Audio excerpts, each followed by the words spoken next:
سبحان اللہ والحمد للہ ولا الہ الا اللہ سبحان اللہ والحمد للہ ولا الہ الا اللہ۔ السلام علیکم ورحمۃ اللہ وبرکاتہ۔ سورہ توبہ کی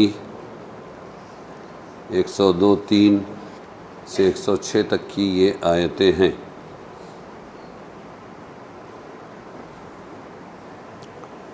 اعوذ باللہ من الشیطان الرجیم، بسم اللہ الرحمن الرحیم۔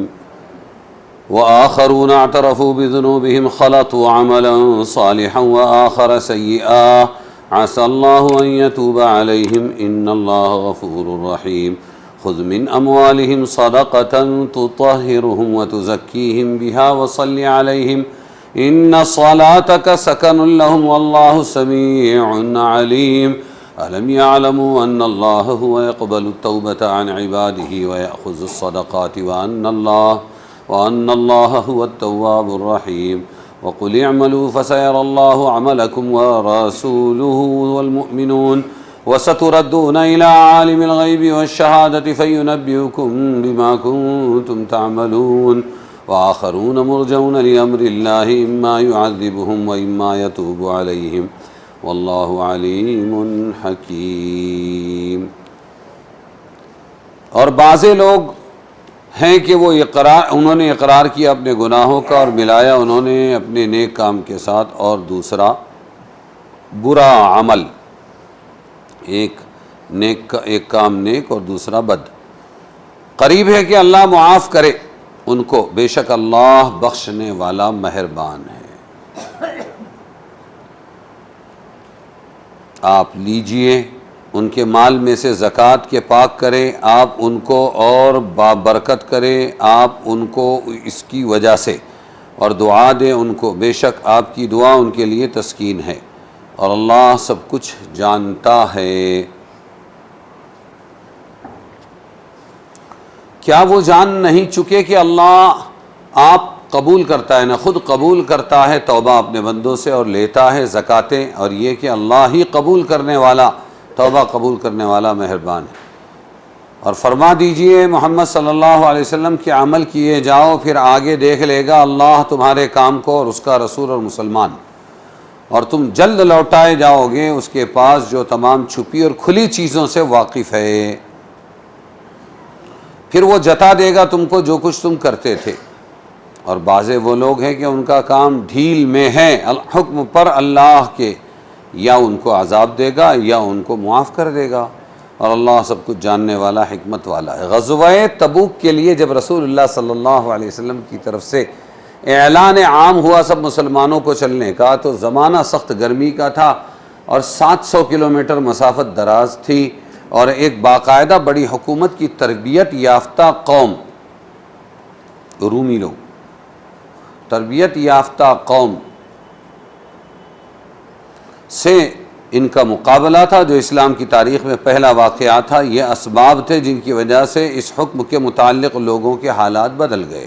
کچھ تو وہ لوگ تھے جو پہلے حکم سنتے ہی کہ چلو اللہ کے راستے میں بلا تردد جہاد کے لیے تیار ہو گئے، بلا تردد یعنی بلا شک شبہ فوراً تیار ہو گئے۔ کچھ تو وہ مسلمان تھے، دوسری قسم کے وہ لوگ تھے جو ابتداءً ذرا ڈاماڈول تھے، جانا یا نہیں جانا، گرمی ہے یا پھل پک رہے ہیں، کھجور پک رہے ہیں، یہاں مسافت لمبی ہے، جانا نہیں جانا۔ پھر اس کے بعد میں وہ بھی چل پڑے، گئے اللہ کے راستے میں۔ الذین اتبعوہ فی ساعۃ العسرۃ من بعد ما کاد یزیغ قلوب فریق منہم،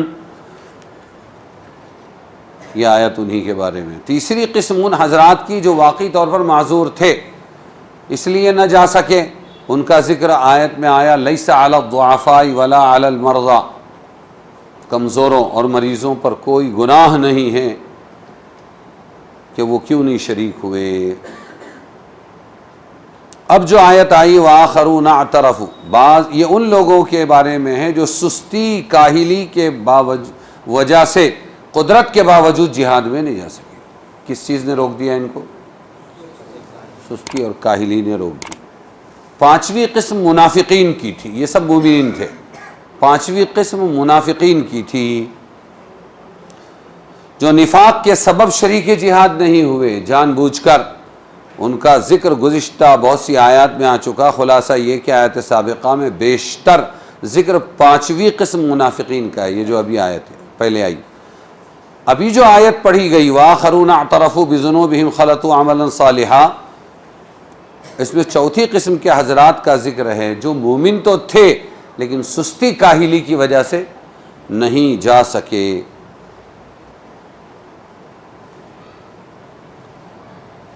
تو پہلی آیت ہے آج کی وآخرون اعترفوا، اس میں بتایا گیا کہ کچھ ایسے لوگ ہیں جنہوں نے اپنے گناہوں کا اقرار کیا، اعترفوا بذنبہم، اور کیا کیا انہوں نے، خلطوا عملا صالحا وآخر سیئا، اچھے کام بھی کیے تھے اور کچھ گناہ بھی ان سے ہو گئے تھے، ان لوگوں کے اعمال ملے جلے ہیں، کچھ اچھے کچھ برے۔ امید ہے کہ اللہ تعالیٰ ان کی توبہ قبول فرما لے گا۔ ارے سمجھے کہ نہیں؟ حضرت عبداللہ ابن عباس رضی اللہ عنہما نے فرمایا، ترزی رضی اللہ عنہ، اور حضور صلی اللہ علیہ وسلم پر صلاۃ بھیجا کرو۔ تو انہوں نے کیا فرمایا عبداللہ ابن عباس رضی اللہ عنہما نے کہ 10 حضرات تھے جو بلا کسی صحیح عذر کے غزوہ تبوک میں نہ گئے تھے۔ کتنے؟ 10۔ پھر ان کو اپنے فعل پر ندامت ہوئی، ان میں سے 7 آدمیوں نے اپنے آپ کو مسجد نبوی کے ستونوں کے ساتھ باندھ دیا، کھمبے تھے کھجور کے، باندھ دیا، اور یہ عہد کیا کہ جب تک ہماری توبہ قبول کر کے خود رسول اللہ صلی اللہ علیہ وسلم ہمیں نہ کھولیں گے ہم اسی طرح بندھے رہیں گے۔ یہ ہم نے اپنے آپ کو سزا دی کہ ہمارے پاس جانے کی طاقت تھی لیکن پھر بھی ہم نہ جا سکے۔ ان میں حضرت ابو لبابہ بھی تھے۔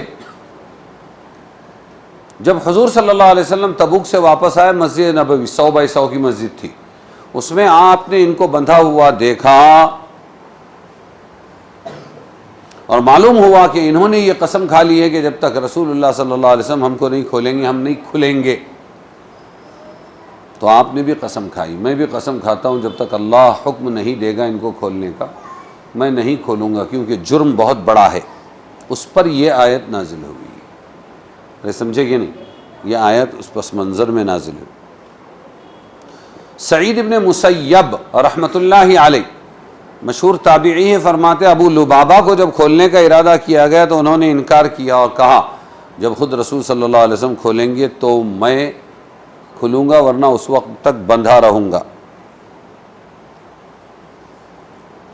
ان کے اچھے اعمال بھی تھے اور یہ کہ غزوہ تبوک میں شریک نہیں ہوئے تو برا عمل بھی ہوا۔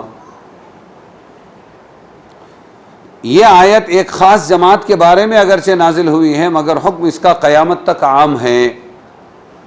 ان مسلمانوں کے لیے جن کے لیے اچھے عمل بھی ہے اور برے بھی ہیں، اگر وہ اپنے گناہوں سے توبہ کر لیں گے تو اللہ ان کو معاف کر دے گا۔ تو گناہ گاروں کو توبہ کرتے رہنا چاہیے اور نا امید نہیں ہونا چاہیے۔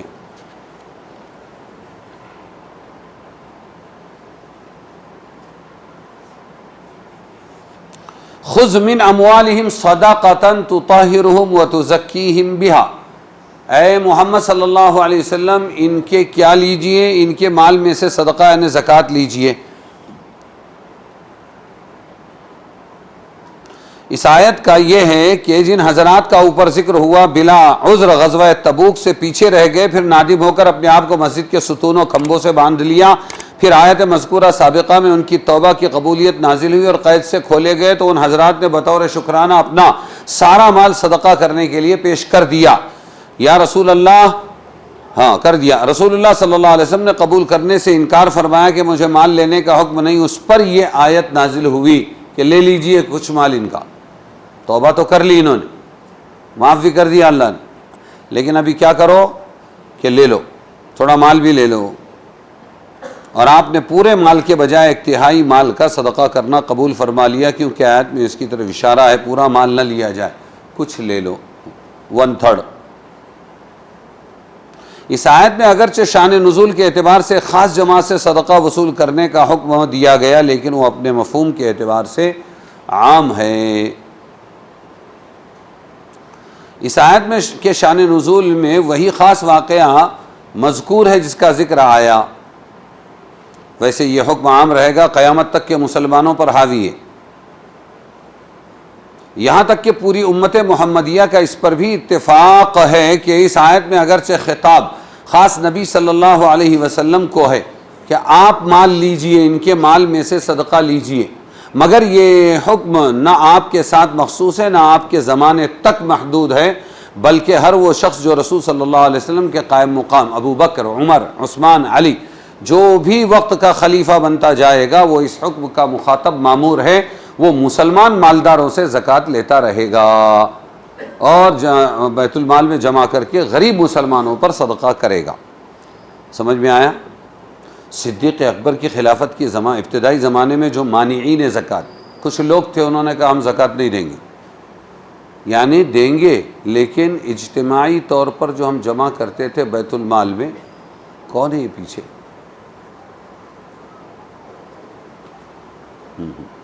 تو جو مال جمع کرتے تھے اجتماعی طور پر، نماز اجتماعی پڑھتے تھے، زکوٰۃ بھی اجتماعی دیتے، اب حضور نہیں رہے، زکوٰۃ تو دیں گے، انفرادی دیں گے، جیسے آج کی نحوست ہے، سب لوگ اپنی اپنی زکوٰۃ دیتے ہیں، اجتماعی نہیں دیں گے، تو ان کو کہتے ہیں مانعین زکوٰۃ، زکوٰۃ کے روکنے والے۔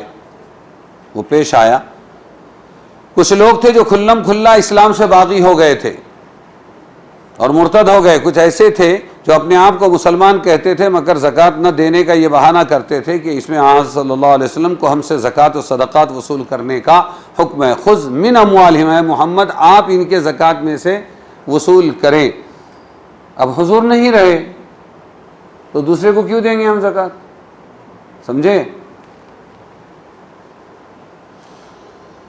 شروع میں حضرت عمر کو ان پر جہاد کرنے سے اس لیے تردد تھا کہ یہ لوگ زکوٰۃ روکنے والے، حضرت ابو بکر نے فرمایا میں جہاد کروں گا ان کے خلاف، حضرت عمر فرماتے تھے یہ تو غیر مسلموں کے خلاف جہاد ہوتا ہے، زکوٰۃ روکنے والے تو اپنے مسلمان ہیں، ان سے کیوں آپ لڑیں گے؟ وہ اس آیت کی آڑ لے کر بچنا چاہتے تھے زکوٰۃ سے، اس لیے ان کے ساتھ وہ معاملہ نہ کیا جائے جو عام مرتدین کے ساتھ کیا جاتا ہے، مگر صدیق اکبر نے پورے عزم اور جزم کے ساتھ فرمایا جو شخص نماز اور زکوٰۃ میں فرق کرے گا اس پر میں جہاد کروں گا۔ سمجھ میں آیا؟ ہاں، اور یہ بھی حدیث کا ایک ٹکڑا ہے، ان کے قول کا ایک ٹکڑا ہے کہ اگر وہ بکری کا بچہ دیتا تھا اور بکری کے بچے کے ساتھ ایک رسی دیتا تھا، قسم خدا کی وہ رسی بھی وصول کروں گا۔ پھر حضرت عمر کی سمجھ میں آیا تو معلوم ہوا کہ حضور کو فرمایا گیا زکوٰۃ لیجئے، لیکن یہ ان کے ساتھ، ان کے زمانے کے ساتھ خاص نہیں ہے، بلکہ بعد میں بھی جو مالدار مسلمان ہوں گے ان سے زکوٰۃ لیا جائے گا 1,00,000 روپے پر 2,500۔ سمجھ میں آیا؟ زکوٰۃ حکومت کا ٹیکس نہیں بلکہ عبادت ہے۔ زکوٰۃ کیا ہے؟ ہاں، ٹیکس نہیں بلکہ عبادت ہے۔ کیوں؟ قرآن میں ہے صدقۃ تطہرہم وتزکیہم بہا، آپ ایسا صدقہ زکوٰۃ لیں گے ان کے مالوں میں سے، تطہرہم، جس کے ذریعے، اس لیے بولتا ہوں اتحیات کی شکل میں بیٹھو، 100 بیماریوں کا علاج ہے، کہ آپ زکوٰۃ لیجئے جس سے آپ ان کو پاک کریں، وتزکیہم بہا، اور ان کی منجھائی کریں۔ اس طرف اشارہ ہے کہ زکوٰۃ صدقات کوئی حکومت کا ٹیکس نہیں جو عام حکومتیں نظام حکومت چلانے کے لیے وصول کرتی ہیں، بلکہ اس کا مقصد خود اصحاب اموال کو گناہوں سے پاک کرنا ہے۔ زکوٰۃ کے ذریعے کیا ہے؟ اس کو پاک کرنا ہے۔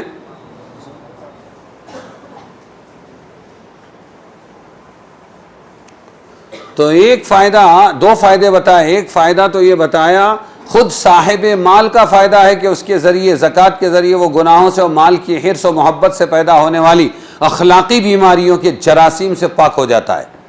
زکوٰۃ دینے والا گناہوں سے پاک ہو جاتا ہے، جراثیم سے پاک ہو جاتا ہے۔ دوسرا فائدہ یہ ہے کہ اس کے ذریعے قوم کے اس ضعیف عنصر یعنی کمزور طبقہ کی پرورش ہوتی ہے جو خود اپنی ضروریات مہیا کرنے سے مجبور یا قاصر ہے، جیسے یتیم بچے، بیوہ عورتیں، اپاہج و معذور مرد اور عورتیں، اور عام فقراء و مساکین۔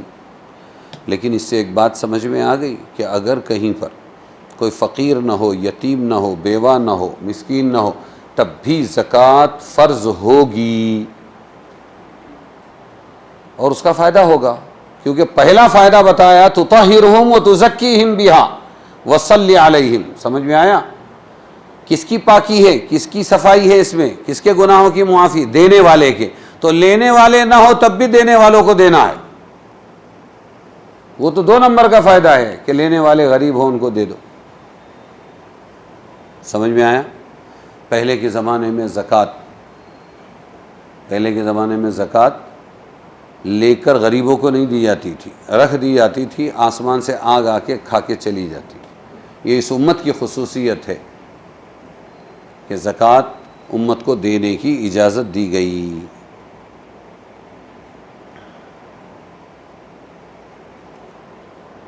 تو یہ ایک عبادت ہے زکوٰۃ. اب ایک سوال یہ ہے کہ جب وہ ستونوں سے اپنے آپ کو باندھنے والوں کی توبہ قبول کر لی تو پھر کیوں کہا گیا خذ من اموالہم صدقۃ تطہرہم، کہ ان کا مال لے لیں؟ آپ نے منع فرمایا مال لینے کا، لے لو، 1/3 لے لیا، تو پھر ڈبل سزا ہو گئی. ایسا کیوں ہوا؟ جواب یہ ہے کہ اگرچہ توبہ سے گناہ معاف ہو گیا، مگر گناہ معاف ہونے کے بعد اس کی کچھ ظلمت، کدورت باقی رہ سکتی ہے جو آئندہ پھر گناہ کرنے کا سبب بن سکتی ہے.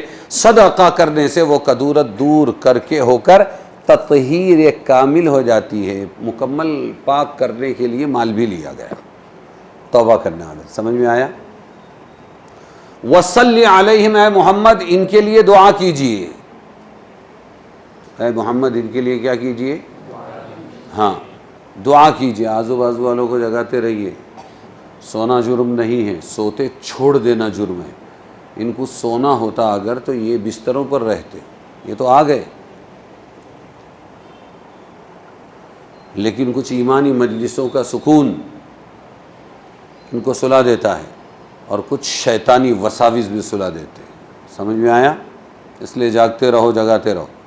وصلی علیہم، صلی کا مطلب ان کے لیے دعائے رحمت کیجئے. کیا کیجئے؟ ہاں، تو صلاۃ کا مطلب تھا دعائے رحمت کرنا. آپ نے لفظ صلاۃ ہی سے دعا فرمائی. جیسے اللہم صلی علی آل ابی اوفا، یہ حضور کے الفاظ ہیں. اے اللہ رحمت فرما علی آل ابی اوفا، ابو اوفا کے گھر والوں پر. لیکن بعد میں یہ لفظ چھوڑ دیا گیا اور اس کو نبیوں کے لیے خاص کر دیا گیا. ان اللہ و ملائکتہ یصلون علی النبی. ارے سمجھے کہ نہیں؟ مخصوص علامت بن گئی نبیوں کی. اب ہمارے لیے دعا، کیا لفظ ہے؟ دعا کیجیے. اے اللہ رحم فرمائیے اور دعا فرمائیے. کسی بزرگ سے کہتے ہیں، بلکہ اس لفظ کو صرف انبیاء کے لیے مخصوص رکھا جائے تاکہ تلبیس اور اشتباہ نہ ہو. صاف صاف سمجھ میں آ جائے یہ لفظ کس کے لیے ہے؟ نبیوں کے لیے. صلاۃ. سمجھ میں آیا کہ نہیں؟ صلاۃ و سلام علیک یا رسول اللہ. ویسے اس کے اصلی معنی کیا ہے؟ رحمت کی دعا کرنا. صلی علیہم، ایسا نہیں کہ ان پہ نماز پڑھیے. اے محمد ان کے لیے دعائے رحمت کیجئے. ارے سمجھ میں آیا کہ نہیں؟ وآخرون مرجون لامر اللہ. 10 حضرات مومنین جو بلا عذر کے غزوہ تبوک سے پیچھے رہ گئے تھے، ان میں سے 7 نے تو اپنی ندامت و افسوس کا اظہار اپنے آپ کو مسجد کے ستونوں سے باندھ کر دیا تھا. ان کا حکم پہلی آیت میں آیا. وآخرون اعترفوا، اس آیت سے باقی وہ 3 حضرات مراد ہیں جنہوں نے یہ عمل مسجد میں قید ہونے کا نہیں کیا تھا اور اس طرح کھلے طور پر اعتراف نہیں کیا. ان کے بارے میں حضور صلی اللہ علیہ وسلم نے صحابہ کرام کو حکم دیا کہ مسلمان ان کا مقاطعہ کرے، بائیکاٹ کرے. کیا کرے؟ ان سے سلام کلام بند کر دیں. یہ معاملہ ہونے کے بعد ان کی حالت درست ہو گئی اور اخلاص کے ساتھ اعتراف جرم کر کے تائب ہو گئے. ان کے لیے بھی معافی کے احکام دے دیے گئے. والذین اتخذوا مسجدا ضرارا وكفرا وتفریقا بین المؤمنین وارصادا لمن حارب اللہ ورسولہ من قبل ولا يحلفن ان اردنا الا الحسنى والله يشهد انهم لكاذبون. لا تقم فيه ابدا لمسجد اسس على التقوى من اول يوم احق ان تقوم فيه رجال يحبون ان يتطهروا والله يحب المطهرين. افمن اسس بنیانہ علی تقوی من اللہ ورضوان خیر ام من اسس بنیانہ علی شفا جرف نہار فانہار به فی نار جہنم واللہ لا یہدی القوم الظالمین لا یزال بنیانہم الذی بنوا ریبۃ فی قلوبہم الا ان تقطع قلوبہم واللہ علیم حکیم۔ یہ آیت ہے سورہ توبہ کی 107 سے 110 تک۔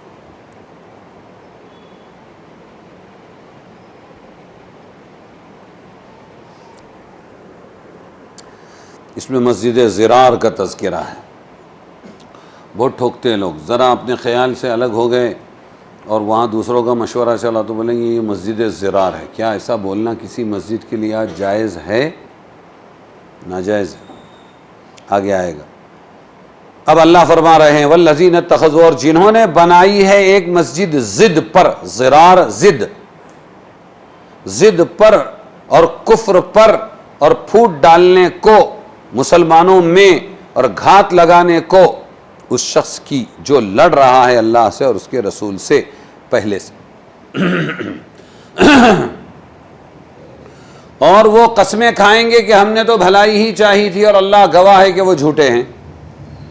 اے محمد صلی اللہ علیہ وسلم اس مسجد میں آپ کھڑے نہ ہو کبھی، البتہ وہ مسجد جس کی بنیاد دھری گئی، رکھی گئی،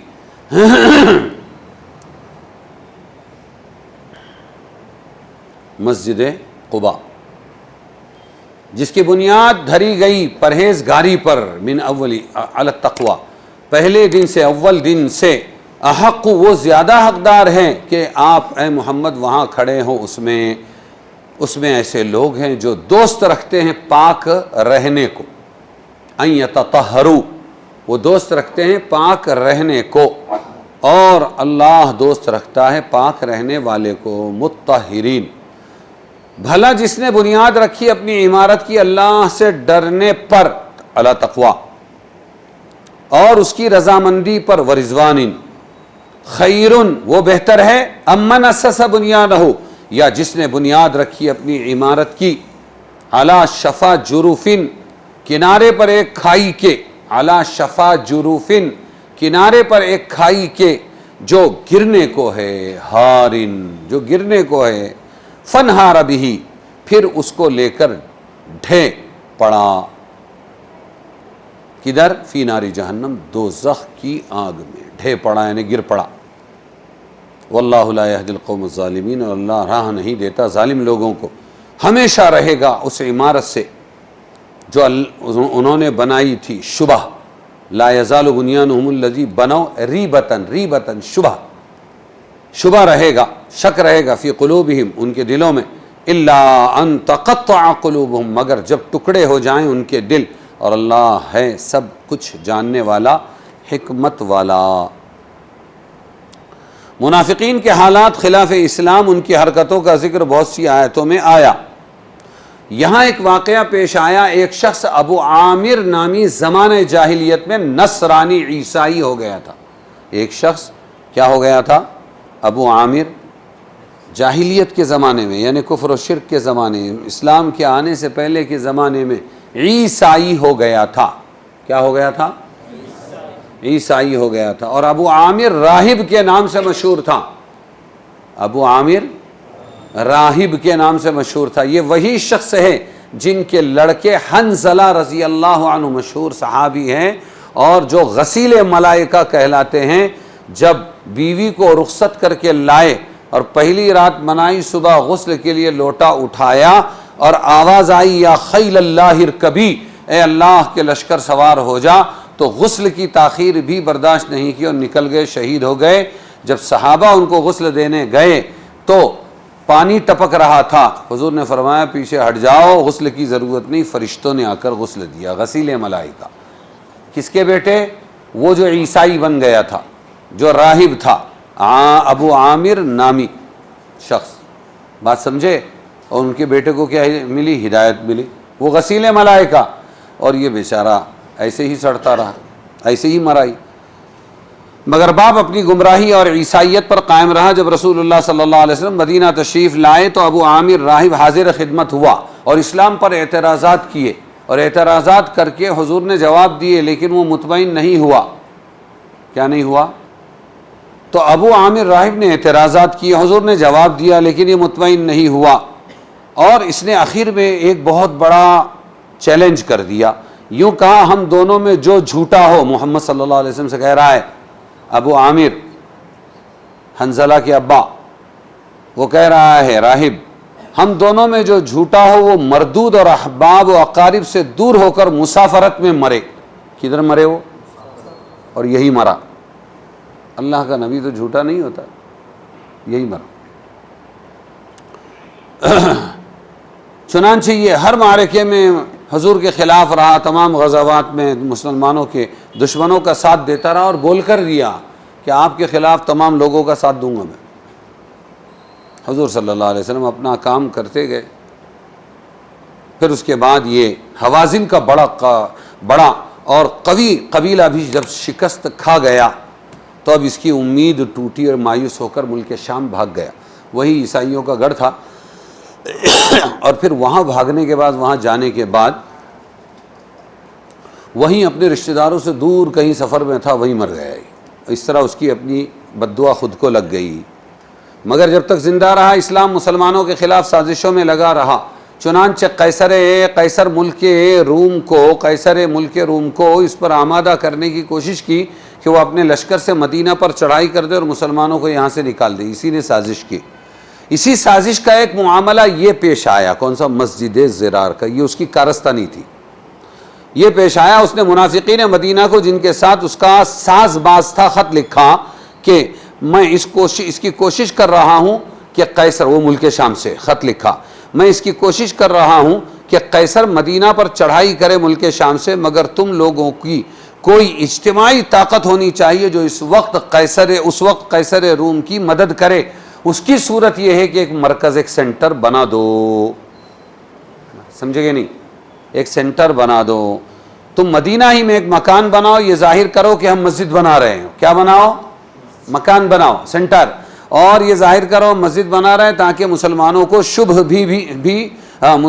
مسلمانوں کو شبہ بھی نہ ہو. پھر اس مکان میں تم اپنے لوگوں کو جمع کرو، اور جس قدر اسلحہ اور سامان جمع کر سکتے ہو وہ بھی کرو. یہاں مسلمانوں کے خلاف آپس کے مشورے سے معاملات طے کیا کرو. تو یہ فتنہ و فساد کا ایک ٹھیا بناؤ. ظاہر کیا کرو؟ مسجد زرار، مسجد. ظاہر کیا کرو؟ مسجد.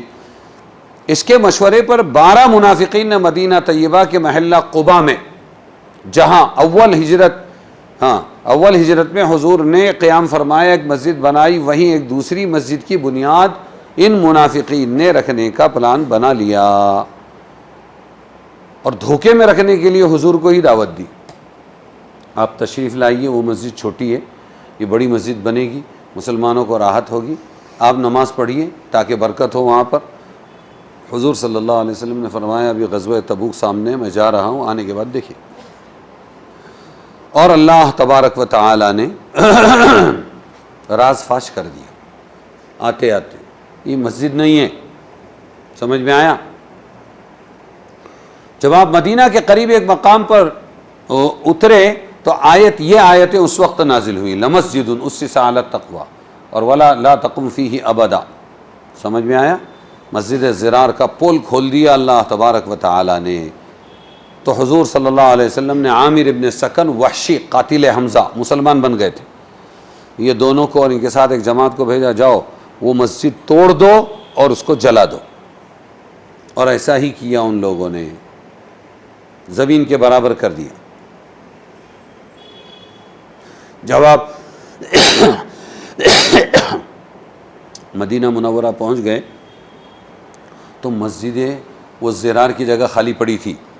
تو آپ نے عاصم ابن عدی سے کہا تم یہاں مکان بنا کے رہو. عاصم ابن عدی نے کہا اے اللہ کے رسول، جس کی نحوست قرآن میں آئی ہے میں کیا کروں گا وہاں رہ کے؟ ایک اور مستحق ہے، اس کو دے دیں. البتہ ثابت ابن اکرم ضرورت مند ہے، لہٰذا ان کو دے دے، یہ رہیں گے یہاں پر اپنا مکان بنا کر. حضور نے فرمایا ٹھیک. وہ رہے تو صحیح، غریب تھے، محتاج تھے. نحوست یہ ہوئی زندگی میں ان کے کوئی بچہ کبھی یا تو پیدا نہیں ہوا، پیدا ہوا تو زندہ نہیں رہا. اس جگہ کی نحوست تھی، اللہ نے نحوست اس میں پیدا فرمائی. اہل تاریخ نے لکھا ہے انسان تو کیا اس جگہ میں کوئی مرغی بھی انڈے بچے دینے کے قابل نہ رہی، کوئی کبوتر جانور بھی اس میں پھلا پھولا نہیں. چنانچہ اس کے بعد سے یہ جگہ آج تک منحوس پڑی ہوئی. والذین اتخذوا مسجدا، یعنی جس طرح اوپر دوسرے منافقین کے عذاب اور ذات و رسوائی کا ذکر ہے، یہ منافقین بھی ان میں شامل ہے جنہوں نے مسجد کا نام رکھ کر ایسی عمارت بنائی جس کا مقصد مسلمانوں کو نقصان پہنچانا تھا. 3 چیزیں پیش کی گئی اس مسجد کے برائی میں. ضرار، ایک تو یہ ضد پر بنائی گئی. کیا بنائی گئی؟ ضد پر بنائی گئی جی. اور دوسرے کیا ہیں؟ تفریقا بین المؤمنین، مسلمانوں کو بانٹنے اور ان کے اندر تفرقہ پیدا کرنے کے لیے یہ بنائی گئی، ٹکڑے کرنے کے لیے. تیسری ارصادا لمن حارب اللہ، جس کا حاصل یہ کہ اس مسجد سے یہ کام بھی لینا تھا کہ یہاں اللہ اور رسول کے دشمنوں کو پناہ ملے. کس کو پناہ ملے؟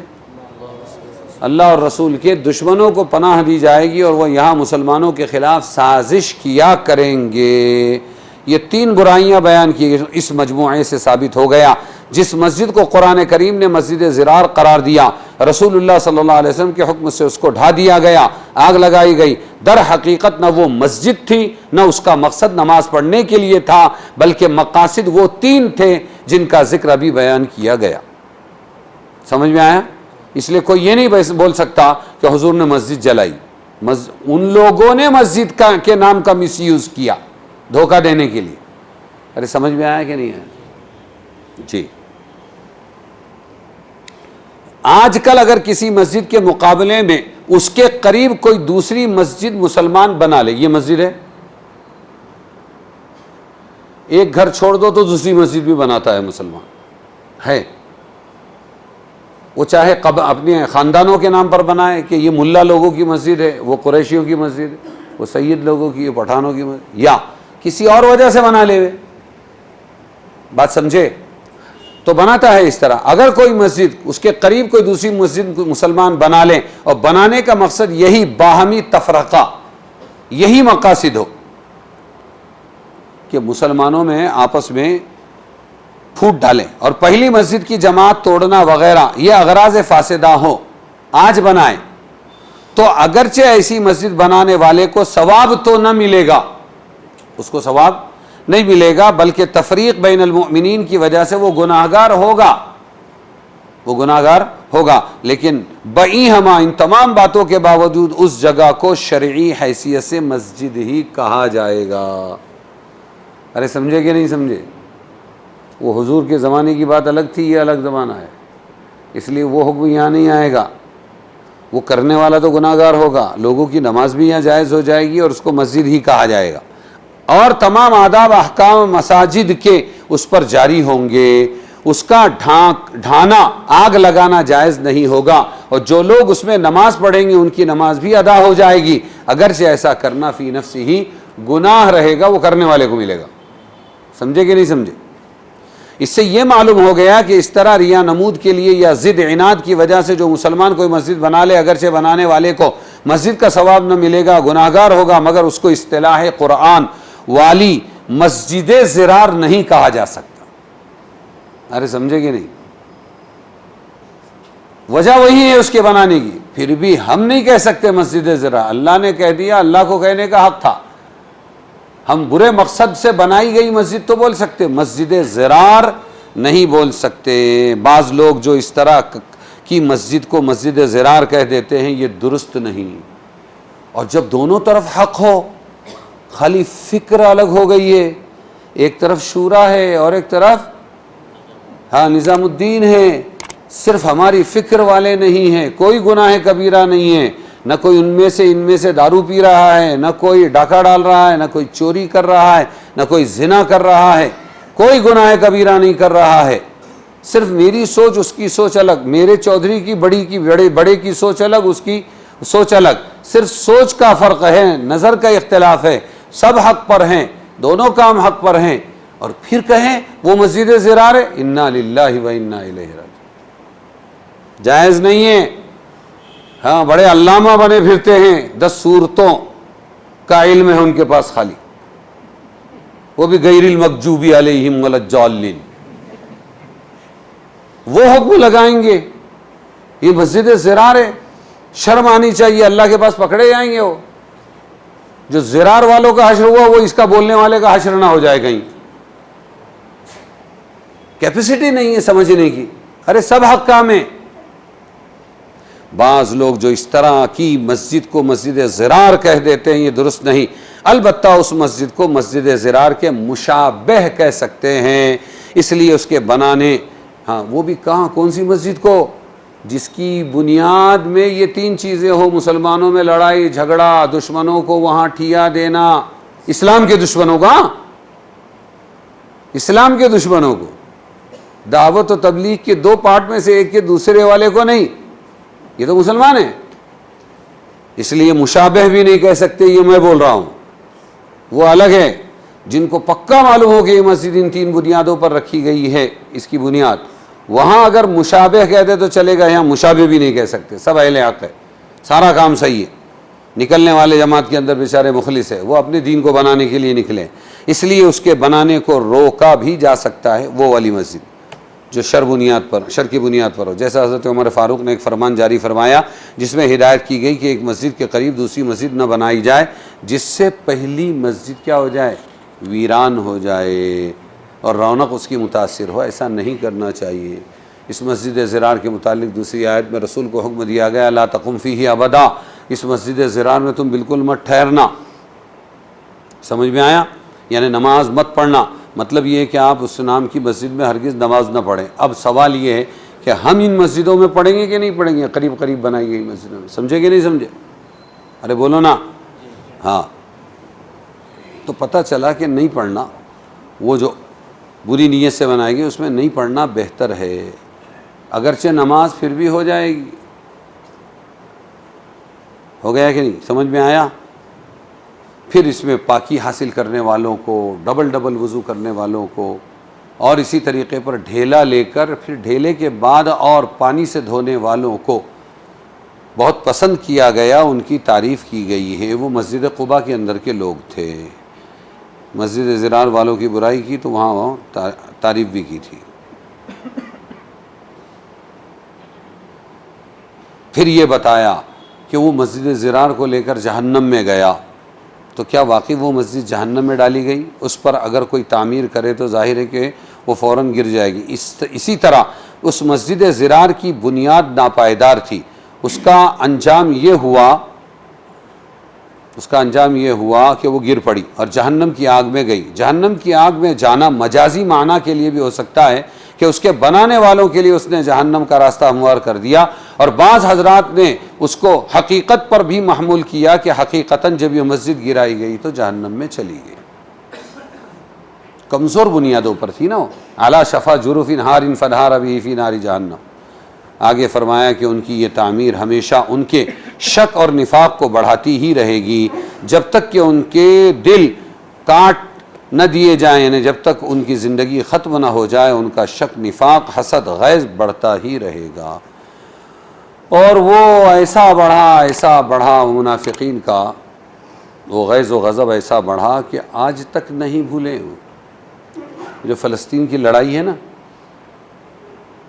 یہ وہی ہے، ان محمدن قد مات قد خلف البنات، ایسے ڈائلاگز ہیں ان کے تاریخ کی کتابوں میں۔ محمد تو مر گیا، نعوذ باللہ، جب آپ کا انتقال ہوا تو یہ کہا محمد تو مر گیا، قد خلف البنات، پیچھے چھوکریاں بیٹیاں چھوڑ گیا۔ آج بھی ماتم کرتے ہیں کہ مدینہ سے ہم کو کس طرح نکالا گیا، سمجھ میں آیا؟ اور ہماری یہ مسجدوں کی، یہ مسجد زرار کی اسکیموں کو کیسے فیل کیا گیا۔ تو موت تک کہ ان کو یہ چیز چبھتی رہے گی۔